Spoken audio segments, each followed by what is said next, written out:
Okay दोस्तों, तो अब हम लोग एक्सरे के ऊपर कुछ क्वेश्चन करते हैं। एक्सरे काफी आसान चैप्टर है तो इसके क्वेश्चंस भी आसान ही होते हैं।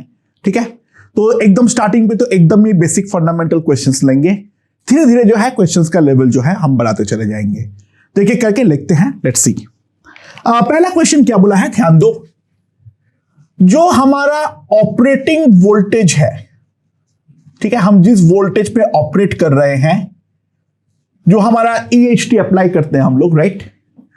ऑपरेटिंग वोल्टेज को हम 1% से अगर इंक्रीज करते हैं तो then percentage change in cut off wavelength lambda C.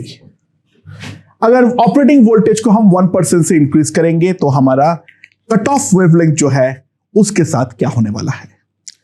I think it's very simple and straightforward. जो हमारा लैम्डा होता है that will be some constant into V. That lambda is something constant divided by V. This is the cut off wavelength. Constant, ये कोई भी constant है, कोई velocity of light set नहीं है, ठीक है ना। एंगस्ट्रॉम में लिखूंगा तो 12400, नैनोमीटर में लिखूंगा तो 1240, चाहे जो भी हो। तो परसेंटेज निकालने का बेस्ट तरीका है, लेट्स टेक लॉग। तो ln lambda c will be equals to ln c minus ln v. Now differentiate.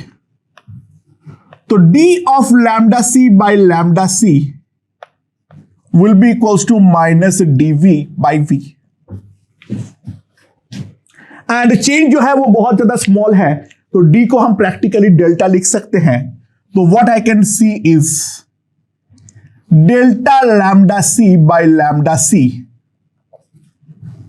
will be simply equals to minus delta v upon v. Small change के लिए हम d को definitely delta जो है वो हम लिख सकते हैं। सो that will be the relation. आप दोनों तरफ 100 से मल्टीप्लाई कर दो तो सिंपल सी बात है, हम साफ साफ देख सकते हैं percentage change in lambda c will be equals to -1%. Now what is the significance of minus? Obvious सी बात है, लैम्डा जो है वो हमारा कम हो जाएगा, जो कि लॉजिकल भी है।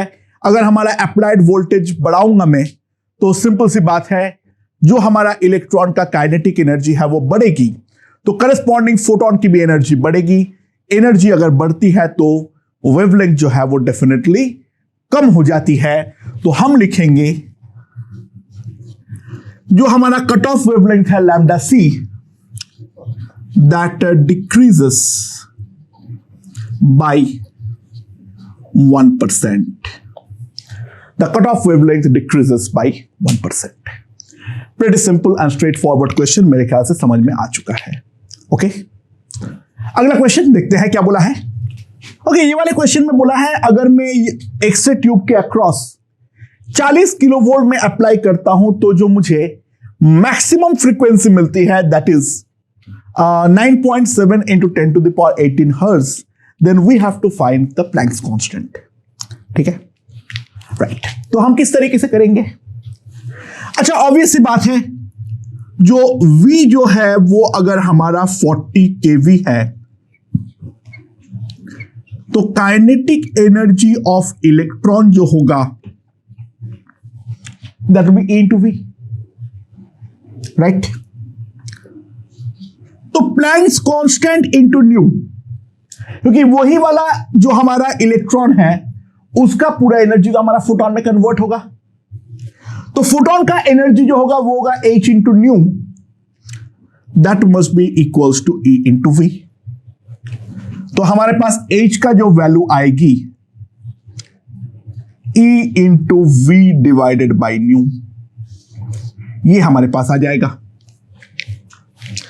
Now it's more of a computational problem. तो H जो आएगा 1.6 into 10 to the power minus 19, 40 into 10 to the power of 3 volt divided by 9.7 into 10 to the power of 18.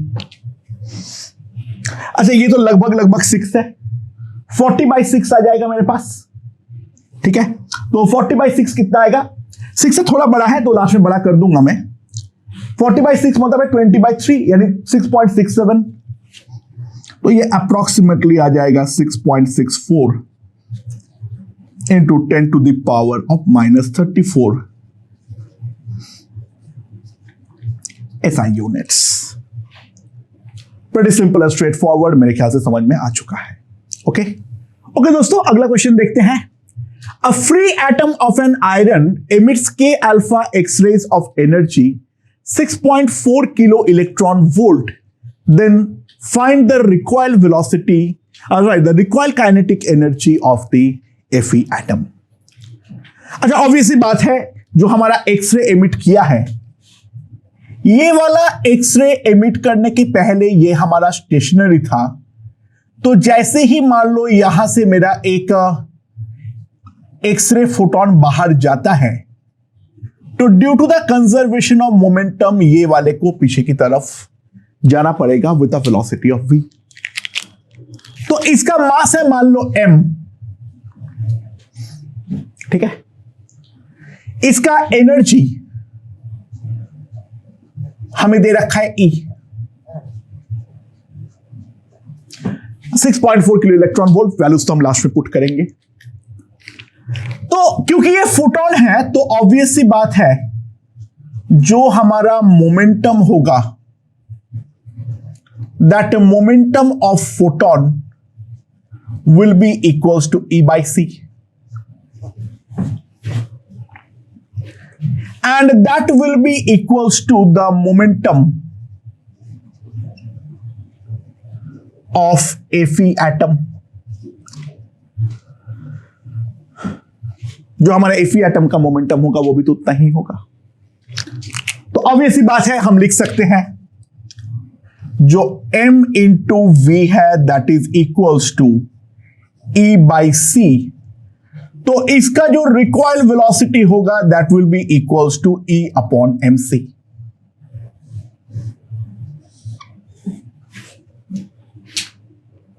ठीक है, तो जो हमारा काइनेटिक एनर्जी होगी that will be equals to half m v²। तो साफ साफ v को अगर मैं पुट करता हूं तो मेरे पास आएगा E²/2m into c²। That will be the kinetic energy of the recoil. वो चीज हम साफ साफ देख सकते हैं। ठीक है, अच्छा, तो किस तरीके से करेंगे हम लोग, ध्यान दो। इसका जो E होगा वो कितना है, 6.4 इंटू 10⁻³ इंटू 1.6 10⁻⁻19 का whole square divided by 2। Fe का जो मास है वो प्रैक्टिकली मैं क्या मान सकता हूं, इंटू 10⁻⁻19 लगभग, और c² में मेरे पास आ जाएगा 9 इंटू 10⁻16 जूल। ठीक है, ये हमारे पास काइनेटिक एनर्जी जो है वो आ जाने वाली है। हाँ, यहां पर मैं ऑब्वियसली थोड़ा सा घोटाला किया हूं, लेकिन भाड़ में जाए, एग्जैक्ट मास तो दिया हुआ नहीं है तो हम लॉजिकली वही मानेंगे। अच्छा, सॉरी -19 क्यों लिखा, sorry it will -27। But logically मैं इसको ईवी में एक्सप्रेस करूंगा, इसको मैं ईवी में एक्सप्रेस करने वाला हूं। तो इसको अगर मैं ईवी में एक्सप्रेस करता हूं तो मेरे पास क्या आएगा, 6.4 का whole square into 10⁻6 into 1 electron volt के लिए तो सब डिवाइड हो जाएगा, तो एक ही हमारे पास बचेगा, divided by 2 into 56 into 1.67 into 9 10⁻⁻11। इतना हमारे पास इलेक्ट्रॉन वोल्ट आ जाएगा। ठीक है, now this is 10⁻13, this is 10⁻11। तो अगर हम इसको कंप्यूट करें 6.4 का होल स्क्वायर 1.6 नीचे आ जाएगा 2 into 56 into 1.67 into 9 10 to the power -2 EV। एक बार टेंटेटिव कैलकुलेशन करते हैं अब। अच्छा, ये 112 है, ये है मेरा 5/3, ठीक है। ये 112 है, 112 इंटू 5 मेरे पास कितना आ जाएगा, इट विल बी 560, और यहां पर बाई 3 जो होगा उसको यहां पर खत्म कर दो तो इंटू 3 हो जाएगा, तो नीचे वाला जो होगा वो होगा 1680, और ऊपर वाला जो है वो है मेरे पास 6.4 का होल स्क्वायर इंटू 1.6 इंटू 1.6। तो 1680 पे एक काम करता हूं मैं, तो 1.68 इंटू 10 टू द पावर -3 होगा, 10 टू द पावर 3 होगा, तो इसको मैं 10 टू द पावर 5 बना दिया, ठीक है। तो ये 1.6 और ये 1.68 लगभग हमारा कटेगा, तो हमारे पास जो बचेगा वो बचेगा 6.4 का होल स्क्वायर। अगर मैं 6.4 का होल स्क्वायर निकालूं तो ये लगभग हमारे पास 4 करीबन आने वाला है। 6.4 का होल स्क्वायर जो आएगा 40 करीबन आएगा, सो ये हो जाएगा 40। अगर if I compute this will come out to be लगभग कैलकुलेट इट, मेरे ख्याल से यही आने वाला है, मैं अप्रोक्सीमेट कैलकुलेट कर लिया हूं, and this will come out to be 4 into 10 to the power -4 EV। हम देख सकते हैं जो भी एनर्जी है वो हमारा एक्सरे के पास ही है। रिकॉइल का जो काइनेटिक एनर्जी है एज एक्सपेक्टेड बिल्कुल ही नेग्लिजिबल होने वाली है, यानी टोटल एनर्जी को अगर हम एक्सरे के अंदर जा चुका है, ये अगर हम एजम्पशन मारते हैं तो definitely that assumption works pretty well, ठीक है। Uh negligible fraction is actually going into the form of kinetic energy of the atom. Okay दोस्तों, तो अगला क्वेश्चन देखते हैं। मेरा एक्सरे का जो एक के बीटा लाइन है that is 3.6 angstrom of argon, ठीक है। आर्गन का जो के बीटा लाइन है उसका वेवलेंथ हमें दे रखा है 3.6 एंगस्ट्रॉम। जो हमारा minimum energy required to ionize argon है that is equals to 16 electron volt, then we have to find the energy required to knock out the K electron off argon. दोस्तों ध्यान देना, बोर मॉडल तो यहां पर पूरी तरीके से फ्लॉप हो जाता है। अच्छा, आर्गन का क्या है इलेक्ट्रॉनिक कॉन्फ़िगरेशन? यहां पे अगर हम ध्यान दें, आर्गन जो होता है that is 1s2 2s2 2p6 3s2 3p6। खैर यहां पे हमें s और p से तो कोई मतलब नहीं है, तो ये हमारा k शेल है, ये हमारा l शेल है, और ये हमारा m शेल है। जो हमारा energy minimum to ionize, obvious सी बात है, electron is taken out from m shell. Electron को जो बाहर निकालना पड़ेगा वो डेफिनेटली m शेल से बाहर निकालना पड़ेगा, और उस काम के लिए जो एनर्जी देनी पड़ती है वो है मेरा 16 इलेक्ट्रॉन वोल्ट। यानी ऑब्वियस सी बात है, अगर मैं एक बात करूं, ये मेरा k है, ये मेरा l है, ये मेरा m है, और यहां पर मेरा इंफिनिटी यानी एटम के बाहर है, तो ये वाला गैप जो है ये तो हमें डायरेक्टली दे रखा है। This energy gap is 16 electron volt. अच्छा, एक बात ध्यान देना,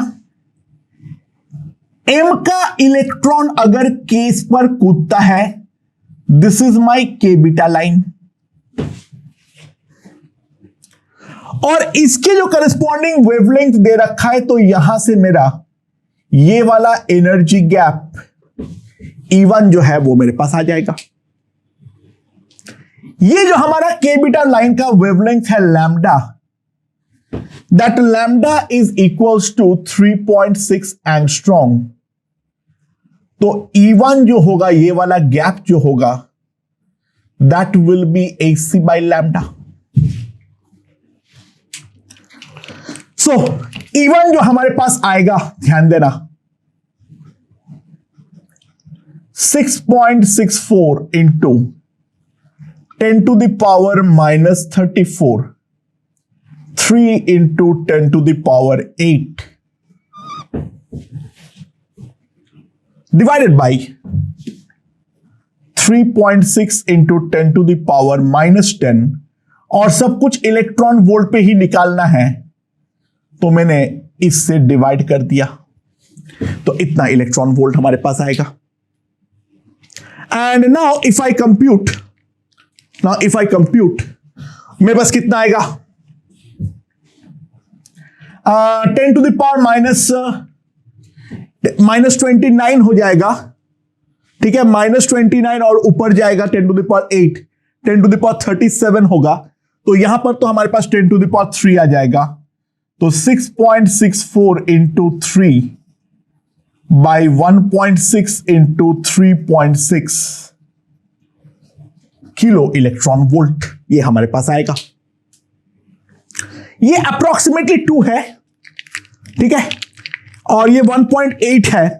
तो 1.8 अगर मैं 66.4 को अगर मैं 18 से डिवाइड करूं, अगर इसको मैंने इससे डिवाइड करूं, तो मेरे पास लगभग जो वैल्यू आएगी उसके बारे में अगर हम ध्यान दें, तो this will come out to be approximately 3.46 kilo electron volt. ये हमारे पास E1 जो आएगा वो लगभग अगर हम कंप्यूट करें तो that will come out to be 3.46 kilo electron volt. और हमें अब के शेल का एक इलेक्ट्रॉन को आर्गन से निकालनी है, तो ऑब्वियस सी बात है ये जो हमारी एनर्जी है वो हमें प्रोवाइड करना पड़ेगा. तो ई के जो होगा दैट विल बी E1, और इसको मैं E बोल देता हूं, प्लस E. ये वाला जो गैप होगा that will be E1 plus E. So that will come out to be equals to 3.46, ठीक है, प्लस 0.016 किलो इलेक्ट्रॉन वोल्ट.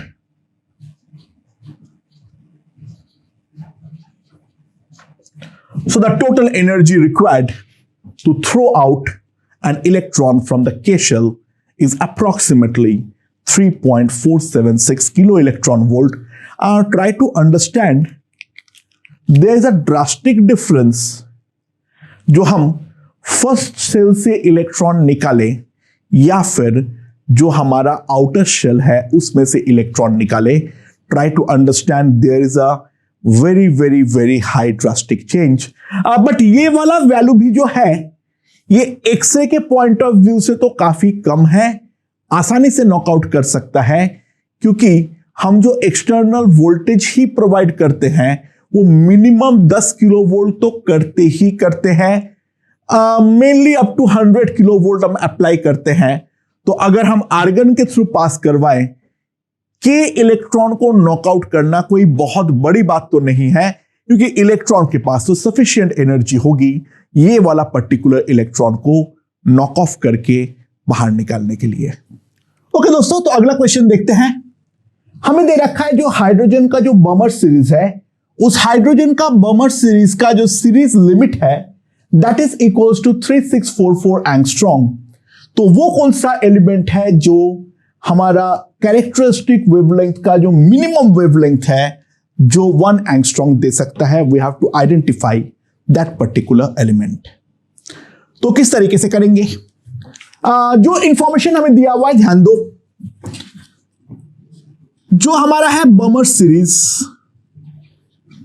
ठीक है, हाइड्रोजन के लिए ऑब्वियस सी बात है 1 by lambda will be equals to R 1 by 2 square minus 1 by n square.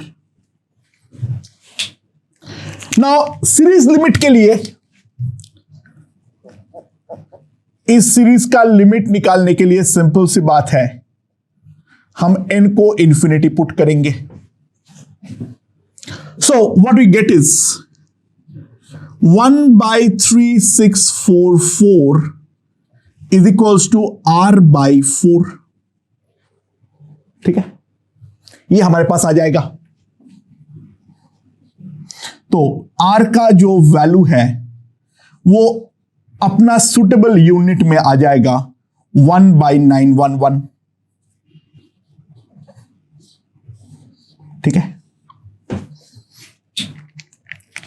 अच्छा ना एक्सेस के बारे में आते हैं। कैरेक्टरिस्टिक एक्सरे का जो हमारा लैम्डा मिनिमम होगा, try to understand, that is for K absorption edge पे होगा। के एब्जॉर्प्शन एज मतलब क्या, हमें मैक्सिमम एनर्जी चाहिए, तो ऑब्वियसली कूदवाएंगे तो डेफिनेटली हम लोग के शेल पे, तो ऑब्वियस सी बात है हम इंफिनिटी से वन ट्रांजिशन के बारे में बात कर रहे हैं। सो ये वाले ट्रांजिशन के लिए 1/λ' जो होगा that will B R 1/1² minus 1/∞ into Z-1 का होल स्क्वायर। सो इसका वैल्यू तो 1 है,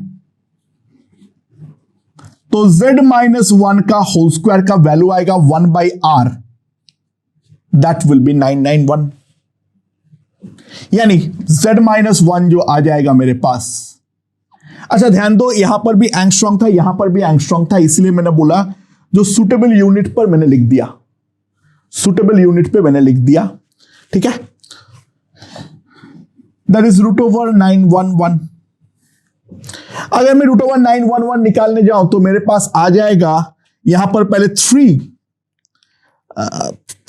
तो नहीं पहुंच रहा है, अगर हम देखें तो 3, उसके बाद 6, 0, ये आ रहा 30.2। तो ऑब्वियस सी बात है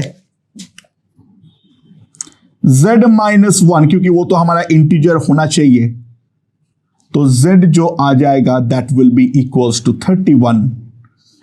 तो एलिमेंट जो है, एलिमेंट इज अ गैलियम। ठीक है, कैलकुलेशन करने का तरीका आना चाहिए, वरना लंबे कैलकुलेशन में अगर फंस गए तो इन दैट केस हमें भयंकर टाइम लगने वाली है। ओके ओके दोस्तों, अगला क्वेश्चन में क्या बोला है, कोई एक एलिमेंट का के एब्जॉर्प्शन एज जो है वो है मेरा 0.171 angstrom, then we have to identify the element and we have to find the average wavelength of K alpha, K beta and K gamma. तो ये हम किस तरीके से निकालेंगे? दोस्तों जो के एब्जॉर्प्शन एज है, जो हमारा के एब्जॉर्प्शन एज है वो बेसिकली हमारा इंफिनिटी टू 1 ट्रांजिशन है। ठीक है, और के का किसी के लिए भी बी का वैल्यू तो 1 होता है, वो हम जानते ही हैं, यानी शील्डिंग कांस्टेंट हमारा हमेशा 1 होता है। So 1/λ is equals to the Rydberg constant 1/1² minus 1/∞² Z-1 का होल स्क्वायर, ये हमारे पास आ जाएगा। सो Z-1 का हमारे पास वैल्यू जो आएगी दैट विल बी 1/√λR। ठीक है, ये हमारे पास आने वाली है। तो इसका अब कंप्यूटेशन है केवल और केवल लैम्डा का वैल्यू दे रखा है 0.171 एंगस्ट्रॉम में, यहां 10⁻⁻10, और यहां पर हो जाएगा 1.097, यानी 1.1 ही ले लो, चलो 1.1 इंटू 10⁻³ आएगा। ठीक है, तो Z का वैल्यू जो आएगा z का वैल्यू जो आएगा that will be equals to 1 plus ऊपर 100 मतलब कर दो 10 टू द पावर 4 लेके, नीचे आ जाएगा √11 इंटू 0.171। ये हमारे पास आने वाला है। ठीक है, now this we have to compute. अच्छा, दिस इज अप्रोक्सीमेटली 0.4, इसका मैं अगर रूट लूंगा तो, और 11 का रूट लूंगा तो 3 पॉइंट समथिंग आएगा, तो ये अप्रोक्सीमेटली जो आएगा मैं देख सकता हूं ये 74 आ रहा है। तो एलिमेंट जो है, एलिमेंट इज सिंपली टंगस्टन, जो हम साफ साफ देख सकते हैं। ठीक है, simply compute it, you will get the result, इसमें कोई बड़ी बात नहीं है। ठीक है, सो एलिमेंट जो है 74 किसका होता है वो हमें मालूम होना चाहिए, एंड एलिमेंट जो है वो हमारे पास टंगस्टन आ गया है। अच्छा, अब के अल्फा के लिए क्या होगा? 1/λ alpha will be r into 1/r² minus 1/2² into z minus 1 का होल स्क्वायर। ठीक है, ये हमारे पास आएगा। सो व्हाट वी नो, हम ये जानते हैं जो z माइनस 1 का होल स्क्वायर जो है वो है मेरा लैम्डा r। z माइनस 1 का होल स्क्वायर जो है वो मेरे पास है लैम्डा इंटू r, तो मेरे पास जो आएगा 1/λ अल्फा, ये आ जाएगा 3/4 इंटू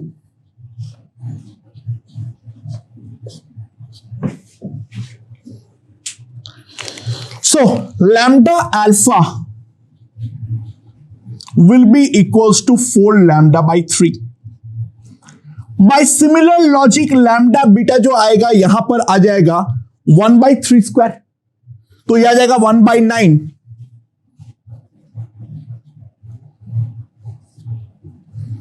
9λ/8, और लैम्डा गामा जो आएगा that will be equals to, वहां पर सिंपली 1/4 पुट कर दो, 16λ/15। तो हमारे पास जो एवरेज आएगा, मैं कंप्यूट नहीं करूंगा, भाड़ में जाए, मेरा बिल्कुल मूड नहीं है, that will be λ/3, 4/3 plus 9/8 plus 16/15। Values put करो तो हमारे पास एवरेज लैम्डा जो है वो आसानी से आ जाएगा। तो ये तो बात समझ में आ रहा होगा, जो एक्सरेज के जो क्वेश्चन होते हैं वो बहुत ही ज्यादा आसान होते हैं, क्योंकि क्वेश्चन में केवल दो ही फंडा हो सकता है, या तो वो कट ऑफ वेवलेंथ पूछे, या तो अगर कैरेक्टरिस्टिक वेवलेंथ है तो उसके बारे में हम सारी बातचीतें कर चुके हैं, इसके अलावा तो और कुछ पूछ नहीं सकता है, राइट? ओके दोस्तों, A cobalt sample has some impurity।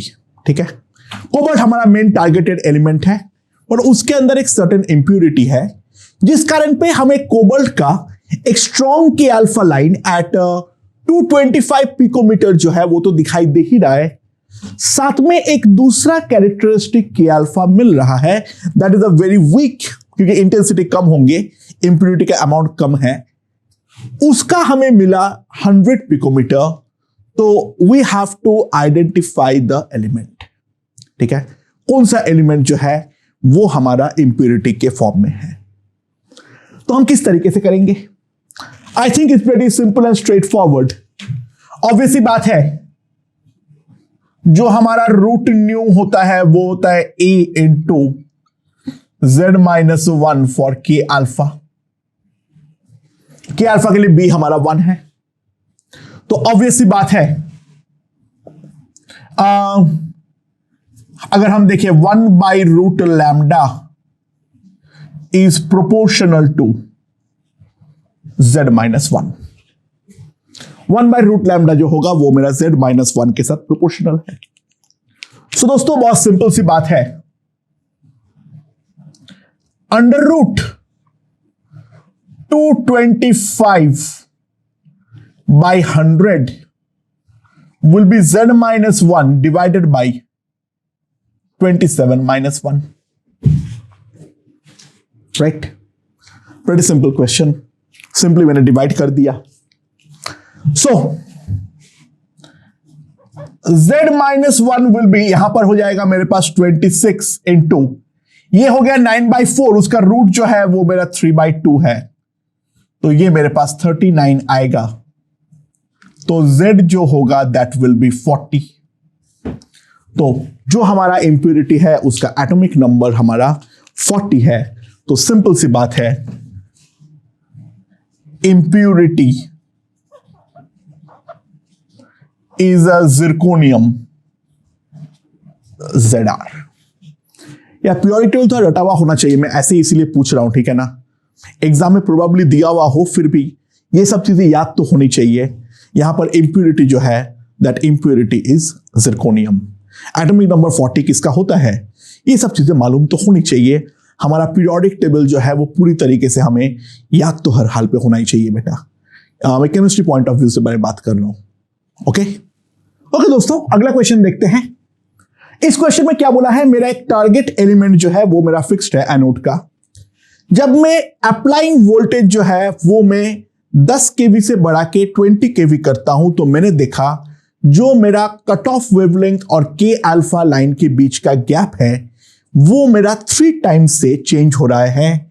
तो सवाल यहां पर यह है, जो मेरा जो टारगेट एलिमेंट है उस टारगेट एलिमेंट को आइडेंटिफाई हमें करना है, ठीक है। What is the anode, anode किससे बना है वो चीज हमें ढूंढ निकालना है। ओके, लेट्स सी क्या फंडा है। अच्छा, ऑब्वियस सी बात है, जो हमारा लैम्डा के अल्फा है that does not change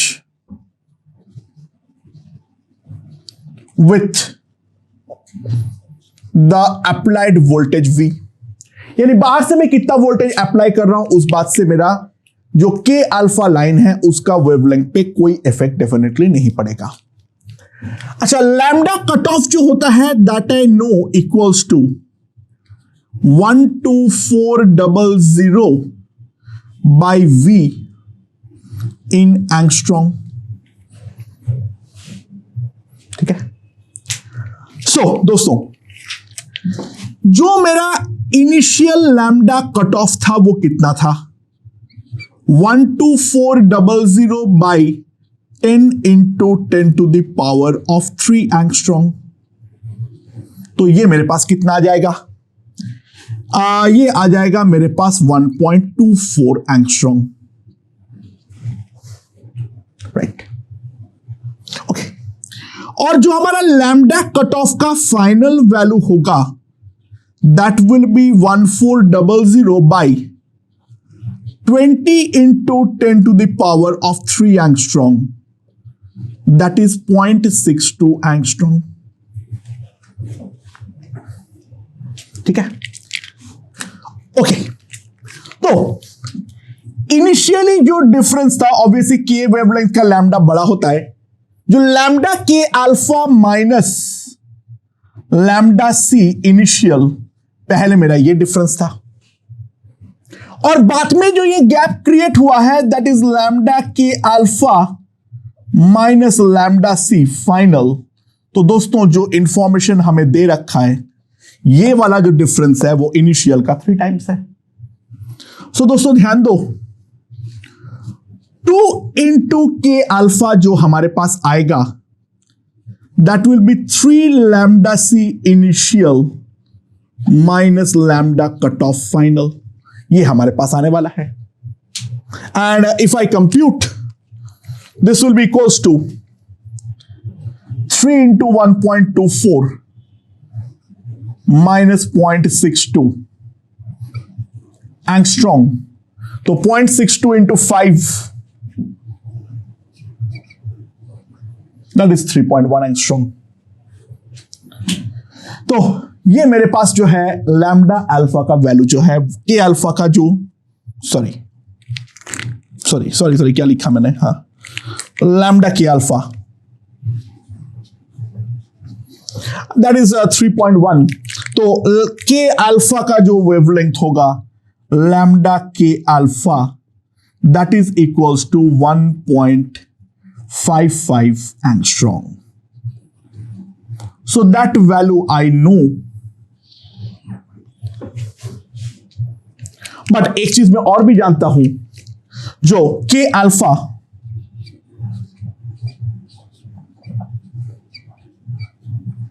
one by lambda will be nothing but R 1 by 1 minus 1 by 4 into Z minus 1 का होल स्क्वायर। ये रिलेशन तो मैं जानता ही हूं। सो दोस्तों, मेरे पास जो आएगा 1 by lambda that is equals to 3R by 4 into Z minus 1 का होल स्क्वायर। तो Z minus 1 is equals to root over 4 by 3R lambda। ठीक है, तो मेरे पास क्या आ जाएगा, Z minus 1 equals to root over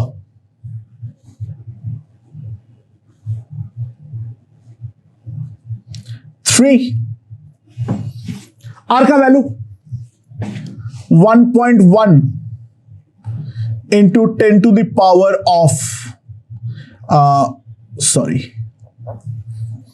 कितना आया, 10 to the power of 7, और इसका जो वैल्यू है मेरे पास 1.55 angstrom, 1.55 into 10 to the power of minus 10। सो मेरे पास Z minus 1 का जो वैल्यू आएगी, यहां पर 2, ऊपर यहां पर 100 divided by root over 30 into 1.1 into 1.55। तो ये हमारे पास जो हो जाएगा that will B 45।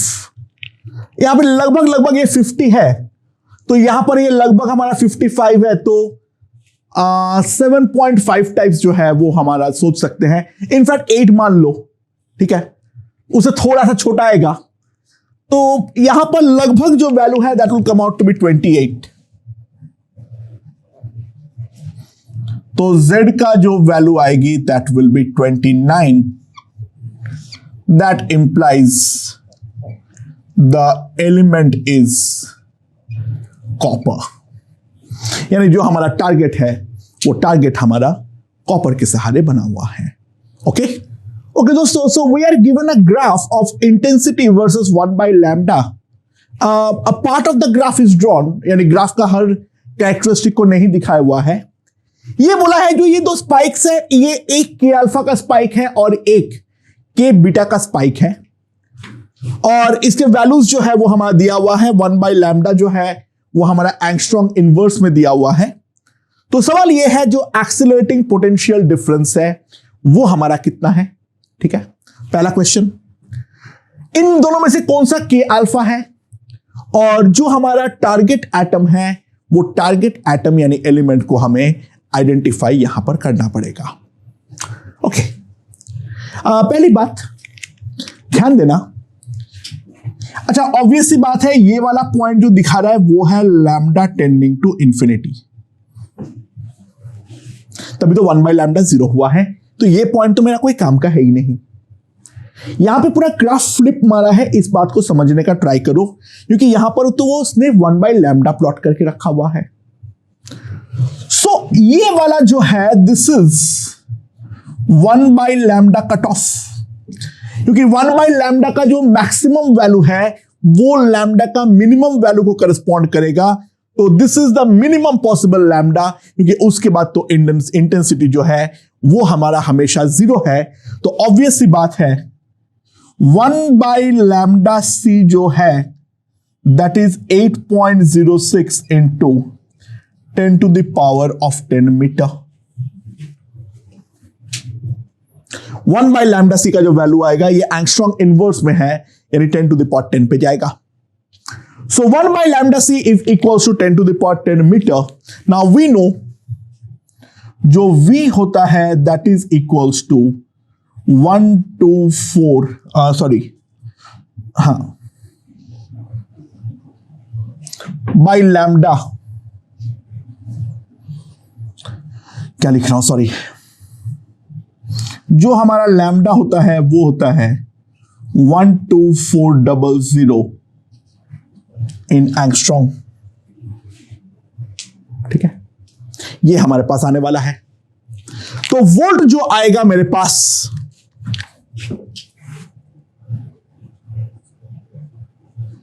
That is equals to 12400, ठीक है, इनटू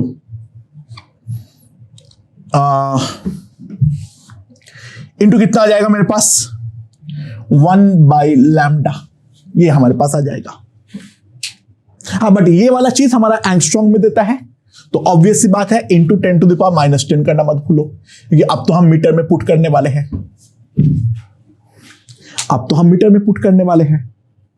सो 1/λ का वैल्यू ऑलरेडी हमें मीटर में मालूम है, तो मेरे पास जो आएगा that will be equals to 12400 into 8.06 10⁻10 into 10⁻⁻10, that is equals to 12400 into this, इतना वोल्ट हमारे पास आने वाला है, right. And now we have to simply compute this. अगर हम ध्यान दें, 1 2 3 4 5 लगभग अगर हम ध्यान दें, ये तो 96, ये 99 करीबन जा रहा है। Try to understand, this is लगभग 10⁵ वोल्ट जो हमारा अप्लाइड पोटेंशियल डिफरेंस होगा, दैट विल बी लगभग 10⁵ वोल्ट। अच्छा, वहां पे 10⁻⁻10 करना मत भूलना, क्योंकि वहां पर जो वेवलेंथ आता है वो आता है हमारा एंगस्ट्रॉम पे, या तो फिर एंगस्ट्रॉम इनवर्स पे पुट करो, यहां पे ये मीटर में कन्वर्जन मत करो। 1/λ जो हो जाएगा, इतना एंगस्ट्रॉम इनवर्स में पुट करो, फिर वहां पे 10⁻⁻10 करने की जरूरत नहीं है। लेकिन यहां पर अगर मैं मीटर पे लिख रहा हूं, तो ऑब्वियस सी बात है वहां पर मुझे 10⁻⁻10 से डेफिनेटली मल्टीप्लाई करना पड़ेगा। ठीक है, वो गलती मत करना। तो हमारे पास जो अप्लाइड पोटेंशियल डिफरेंस है वो लगभग आएगा 10⁵ वोल्ट। मेरे ख्याल से ये चीज हमें समझ में आ चुकी है। ओके, इन दोनों में कौन सा वाला के अल्फा है वो हमें निकालना है। अच्छा, एक चीज हम जानते हैं, जो एनर्जी ऑफ के अल्फा जो है दैट इज लेस देन के बीटा, यानी lambda of K alpha will be greater than lambda of के बीटा। अच्छा, लैम्डा अगर बड़ा होगा तो 1/λ डेफिनेटली छोटा है, तो अगर 1/λ छोटा है तो डेफिनेटली ये वाला जो है वो हमारा के अल्फा है, और ये वाला जो है वो हमारा के बीटा है। तो लैम्डा ऑफ के अल्फा मेरे पास जो आएगा that will be equals to 1/4.34 angstrom. ठीक है, ये एंगस्ट्रॉम इनवर्स में है, उल्टा करूंगा तो 1/4.34 एंगस्ट्रॉम जो है वो हमारे पास आ जाएगा। And now if we compute, this will be लगभग 0.23 एंगस्ट्रॉम। ठीक है, now we have to identify the element. तो अगर एलिमेंट के आइडेंटिफिकेशन के बारे में बात आती है, 1/λ is equals to R 1/1² minus 1/2², z-1 का होल स्क्वायर, ये हमारे पास आने वाला है। राइट, सो ये मेरे पास आ जाएगा 1/λ का वैल्यू 4.34 इंटू 10⁻10 मीटर में, और इसका जो वैल्यू आ जाएगी that will be equals to 1.1 into 10⁻7 into 3/4 z-1 का होल स्क्वायर। देखो मॉडर्न फिजिक्स के क्वेश्चन में थोड़े कैलकुलेशंस तो आते हैं, ठीक है, इतना ज्यादा भी नहीं आते हैं लेकिन थोड़े बहुत जो है वो तो डेफिनेटली हमारे आते हैं। सो यहां पर ये काट के 10⁻³ कर दो तो z-1 का होल स्क्वायर जो आएगा 4.34 इंटू 4 बाई 1.1 इंटू 10⁻³। ठीक है, तो ये हो जाएगा मेरे पास 3.3। तो ये मेरे पास कितना आ जाएगा 43.410, ये लगभग 5.2 होगा, 52 √52 इंटू 10 आएगा। ठीक है, √52 अप्रोक्सीमेटली जो है 7.3 टाइप्स है। सो z-1 जो है that will come out to be 73, तो z विल बी 74। तो टारगेट इज टंगस्टन। जो टारगेट हम इस्तेमाल कर रहे हैं that target is made up of tungsten. Okay दोस्तों, तो अगला क्वेश्चन देखते हैं। मेरा एक एक्स-रे ट्यूब में जो हमारा ऑपरेटिंग वोल्टेज है वो है मेरा 20 किलो वोल्ट और दो टारगेट्स में यूज कर रहा हूं। ठीक है, 1 by 1 दोनों टारगेट्स का नाम दे देता हूं। एक टारगेट है मेरा ए और दूसरा टारगेट जो है वो है बी। अच्छा, ए का जो के अल्फा लाइन है उसका दे रखा है 62 पिकोमीटर वेवलेंथ और जो हमारा इसका है बी का जो एल अल्फा लाइन है उसका है 124 पिकोमीटर। ये भी दे रखा है the energy of B ion with vacancy in L shell is 1.5 kilo electron volt higher than that of atom B. Find the lambda minimum in angstrom. क्या ए पर के अल्फा फोटोन असली में निकल पाएगा या नहीं निकल पाएगा, और बी में एल हमारा निकल पाएगा या नहीं निकल पाएगा, और बाकी बी पर हमारा जो एब्जॉर्प्शन एज है उस एब्जॉर्प्शन एज का वैल्यू जो है वो हमें निकालनी है। ओके, तो एक एक करके सारे पार्ट सॉल्व करते हैं। सबसे पहले पहला पार्ट, उसमें तो बाकी कुछ करने की जरूरत ही नहीं है।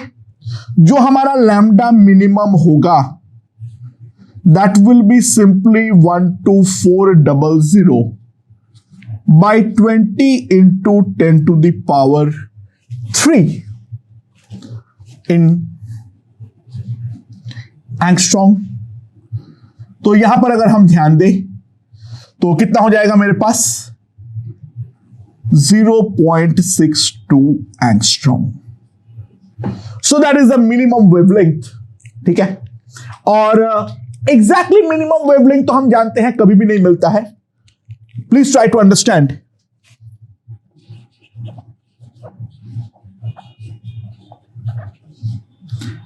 आई corresponding to lambda minimum is tending to 0। ठीक है, क्योंकि पूरा का पूरा 100% लूज कर जाए वो तो पॉसिबल ही नहीं है। थोड़ा सा वो हमारा लिमिटिंग वैल्यू है, जो हमें मिलता है वो उससे थोड़ा सा ज्यादा लैम्डा हमेशा मिलता है। मिनिमम वेवलेंथ के करस्पॉन्डिंग जो ग्राफ हमारा है, ध्यान देना, वो उसका इंटेंसिटी हमेशा 0 होती है। तो अगर कोई वेवलेंथ तो हमें पूछे जो 0.62 एंगस्ट्रॉम निकलता है या नहीं निकलता है, नहीं, एग्जैक्टली 0.62 तो निकलता ही नहीं है, उसका इंटेंसिटी जो है वो हमारा 0 है। That is the extrapolated part of the graph. इस बात को हमें ढंग से समझना पड़ेगा। सो ध्यान देना, फॉर ए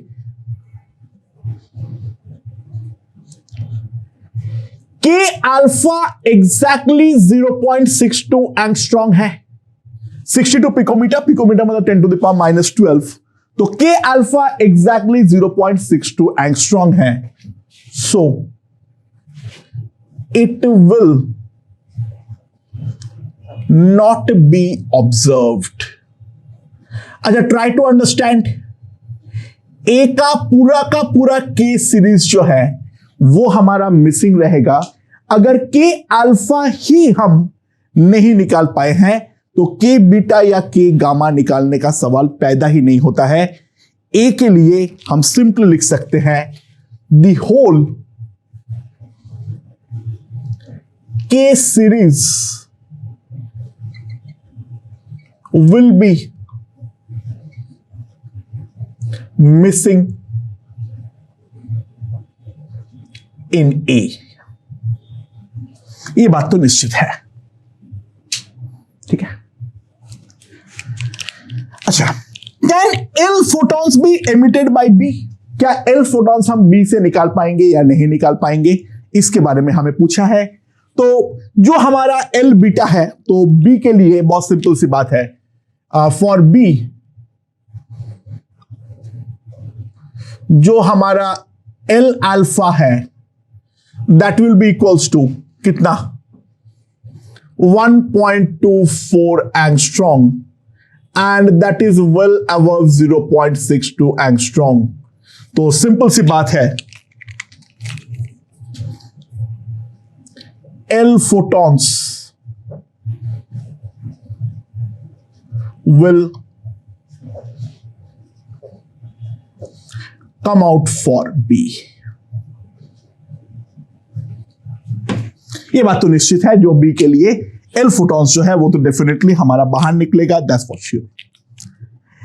तो अब बोला है जो find the absorption edge of L series in B. Now ध्यान देना, ये वाला लाइन को ढंग से पढ़े, यहां से यहां तक।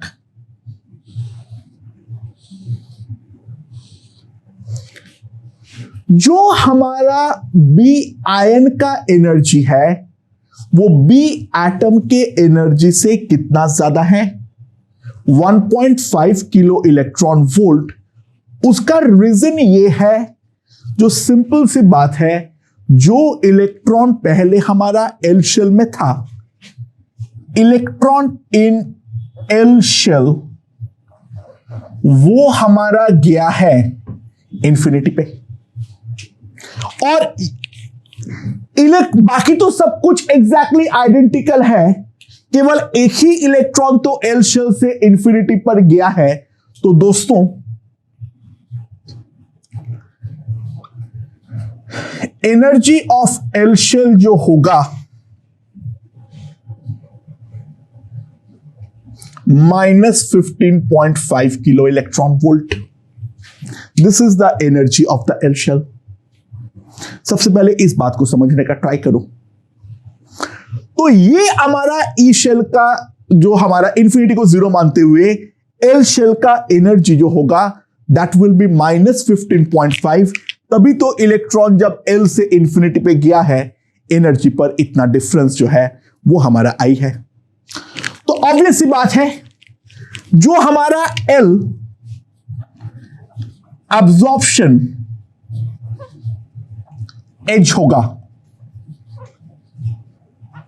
वो तो इंफिनिटी से 2 का ट्रांजिशन के करस्पॉन्डिंग होगा। जो एल एब्जॉर्प्शन एज होगा वो तो हमारा इंफिनिटी से 2 का ट्रांजिशन के करस्पॉन्डिंग होगा। तो ऑब्वियस सी बात है, जो हमारा AC बाय लैम्डा होगा that will B 15.5 into 10 to the power 3 electron volt. ये हमारे पास आने वाला है, राइट। सो लैम्डा जो आएगा that will B 6.6 into 10 to the power -34, 3 into 10 to the power 8, 15.5 into 10 to the power 3, 1.6 into 10 to the power -19 metre. ये हमारे पास आने वाला है। यहां पे अगर हम कंप्यूट करें तो सब कुछ को हम एंगस्ट्रॉम में कन्वर्ट करने का ट्राई करते हैं। ये 10 to the power -16 है, ऊपर जाएगा 10 to the power 24 बनेगा, यानी बाकी सब कुछ तो एज इट इज है। 6.6 by 3, 15.5, 1.6 into 10 to the power of -10 metre.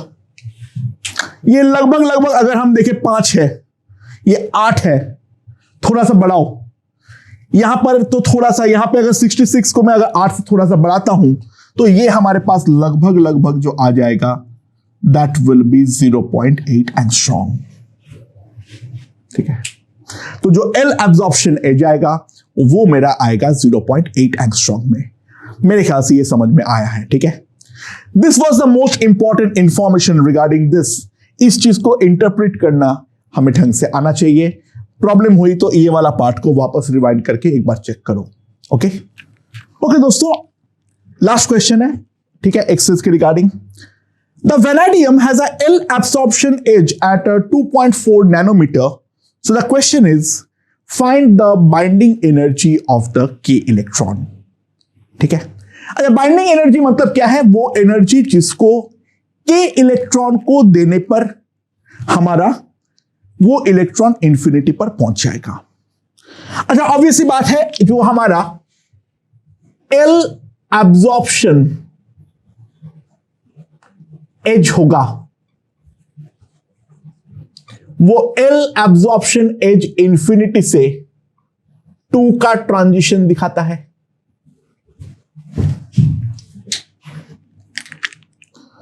So obvious सी बात है, यहां पर हमारा इंफिनिटी है, यहां पर हमारा एल शेल है और यहां पर हमारा के शेल है। ये वाला एनर्जी जो है वो तो हमें ऑलरेडी दे रखा है।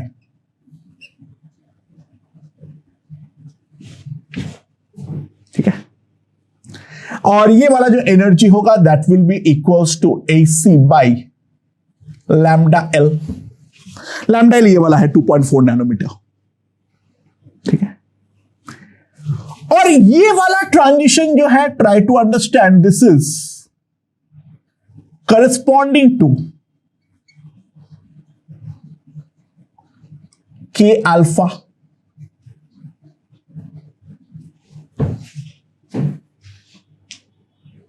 तो ये अगर मेरा करस्पॉन्डिंग टू के अल्फा है, दोस्तों ध्यान देना, इसको मैंने लैम्डा अल्फा नाम दे देता हूं फोटोन के करस्पॉन्डिंग।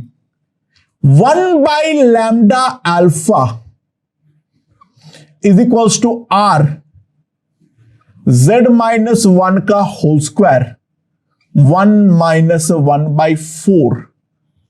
तो 1 बाई लैम्डा अल्फा जो आएगा that is 3R by 4 into Z-1 का होल स्क्वायर।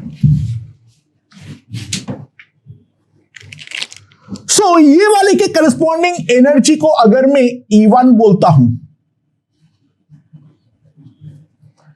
तो E1 मेरे पास सिंपली आ जाएगा AC by lambda alpha. So that will be equals to 3RHC by 4 into Z-1 का होल स्क्वायर। तो हमें जो निकालना है दोस्तों, ध्यान देना, हमें तो ये वाला एनर्जी ही निकालनी है। तो E डैश का जो वैल्यू आएगी that will be simply E plus E1। Right, तो बस हमें इसको कंप्यूट करना है। अब तो हमारे पास क्वेश्चन में केवल और केवल बच गया है तो कैलकुलेशन। तो AC by lambda L plus 3RAC by 4 Z-1 का होल स्क्वायर। तो AC कॉमन ले लो, 1 by lambda L plus 3R by 4 Z-1 का whole square. So 6.6 into 10 to the power minus 34, 3 into 10 to the power of 8। अगर मैं electron volt पे लिखूंगा तो इसलिए 1.6 into 10 to the power of minus 19 से तो पहले डिवाइड कर दो। ना 1 बाई लैम्डा एल, ये जो हमारा लैम्डा एल है वो है 2.4 nanometre. So that will be 10 to the power 9 by 2.4 R का वैल्यू है 1.1 into 10 to the power 7। Vanadium के लिए Z जो होता है वो हमारा कितना होता है 23, तो उसका होल स्क्वायर, ये हमारे पास E डैश आएगा। And trust me I have computed it, इसका जो वैल्यू आती है that comes out to be approximately 5.5 kilo electron volt. तो जो हमारा K इलेक्ट्रॉन का बाइंडिंग एनर्जी होगी that will be equals to 5.5 kilo electron volt. And उम्मीद है ये चीज हमें समझ में आ गई है। एक्सरेज के रिगार्डिंग जितना क्वेश्चन हमें जरूरी था वो सारे के सारे हम कर चुके हैं। ब्रैग्स लॉ के रिगार्डिंग क्वेश्चन मैं सॉलिड स्टेट में डाल रखा हूं, वहां पर जाके आप चेक कर सकते हो, ठीक है। बाकी जो है एक्सरेज के रिगार्डिंग इससे ज्यादा हाई लेवल का और कोई क्वेश्चन बनता नहीं है, जो भी आएगा वो इसी में से आएगा। उम्मीद है ये पूरी चीज हमें समझ में आ चुकी है। ओके।